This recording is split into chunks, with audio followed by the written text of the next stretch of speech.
Ahojte! Dnes si ukážeme, ako sa vyrába doma mydlo procesom zastudená.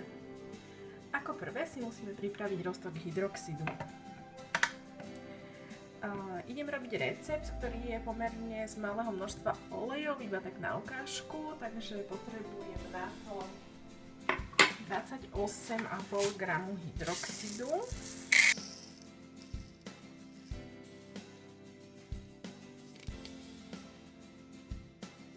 Ďalej potrebujem 76 g vody.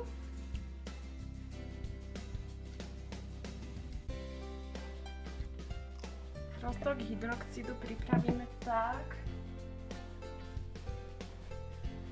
že vsypem perličky hydroxidu do pripravenej destilovanej vody.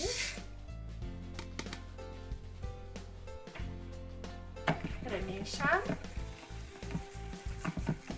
Dávajte si pri práci s hydroxidom pozor, ako vidíte, mám na sebe ochranné rukavice a takisto aj ochranné okuliare. A roztok hydroxidu je žieravý, takže pri práci s ním si treba dávať naozaj pozor. Takisto sa rozpúšťa za vzniku pomerne vysokej teploty. O chvíľu si aj ukážeme, aká tá teplota približne je.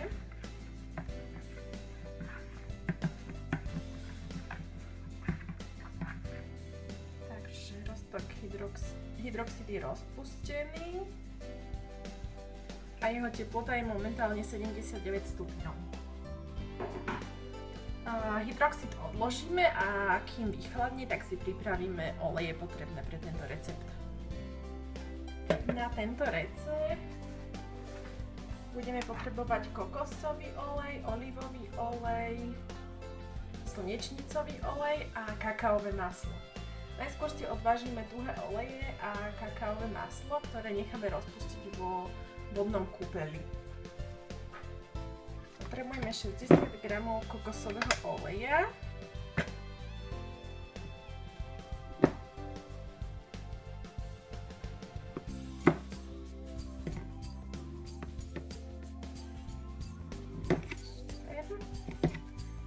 A ďalej potrebujeme 20 g kakaového masla.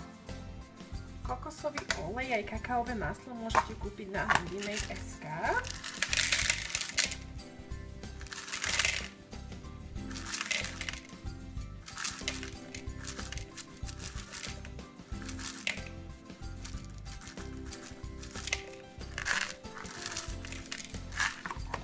Takže tieto tuhé oleje a masla necháme rozpustiť vo vodnom kúpeli. Keď máme olej roztopený, tak pridám 30 g slnečnicového oleja.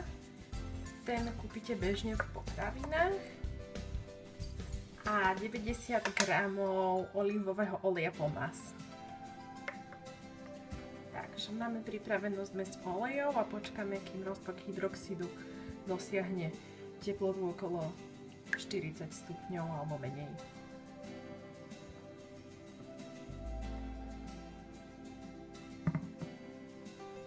Keď má náš hydroxid približne rovnakú teplotu ako naše oleje, môžeme ich zmiešať. Vlejem roztok hydroxidu do pripravených olejov.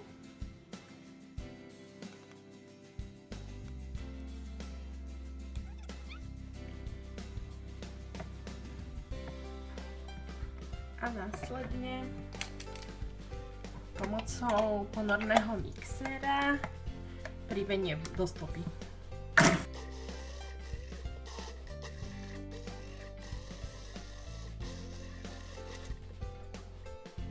Pridám esenciálny olej červený pomaranč. Na toto množstvo asi 20 kvapiek.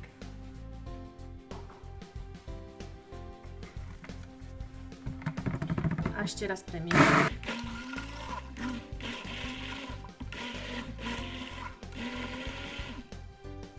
Tentoraz by som chcela spraviť farebné mydlo. Pripravila som si 3 rôzne mikafarbiva, zelené, modré a fialové, takže si zmes rozdelím do 3 misiek.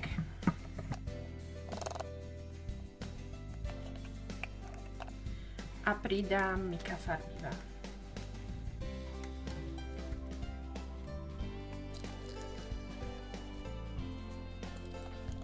Najskôr premiešam stierkou.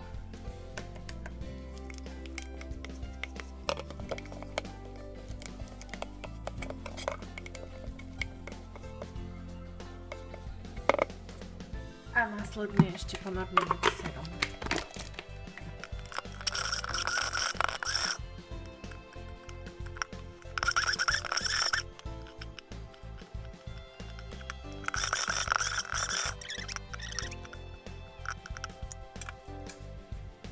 Teraz by som chcela všetky farby zmiešať.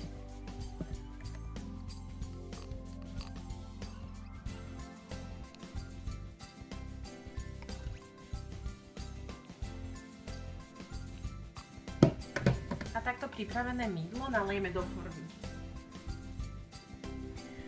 Nemusíte sa trápiť tým, ak nemáte doma priamo formu určenú na výrobu mydla. Ja napríklad dnes použijem obal od čipsov Pringles a dostaneme tak kruhové mydlo. Mám ho vyložený fóliou a na spodu mám krúžok papieru na pečenie, tak aby sa mi mydlo dalo pekne vybrať.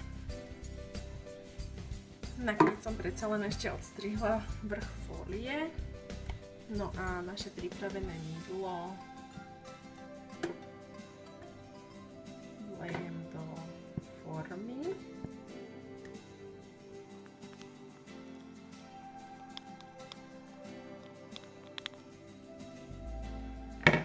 Super. Takže mydlo máme pripravené. Pobúchame ním, aby sme z neho odstránili vzduchové bubliny. Ešte môžeme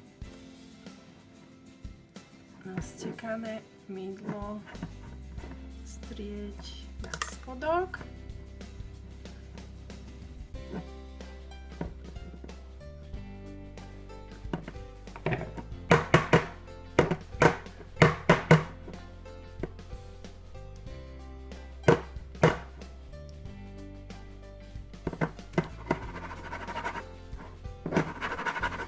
Snažíme sa vyrovnať hladinu. No a necháme ho 24 hodín, kým ho vyberieme z formy a potom si ukážeme, aký vzor nám vznikol.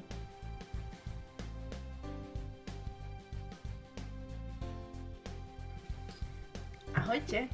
Takže po 24 hodinách máme naše mydlo pripravené na to, aby sme ho vybrali z formy a mohli ho nakrájať. Takže ho skúsim vybrať.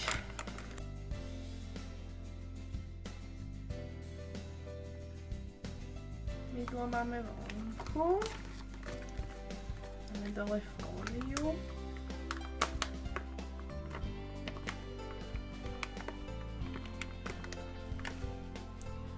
A takisto tam máme ešte papier na pečenie zo spodu. Takže mydlo je hotové a už teraz sa teším na to, aký vzor nám vznikne. Takže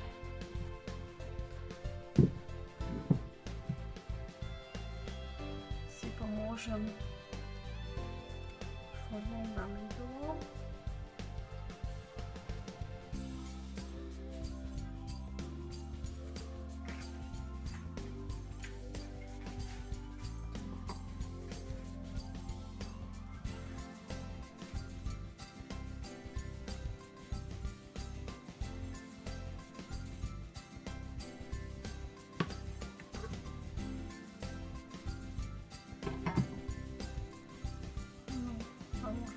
Že máme krásny farebný vzor.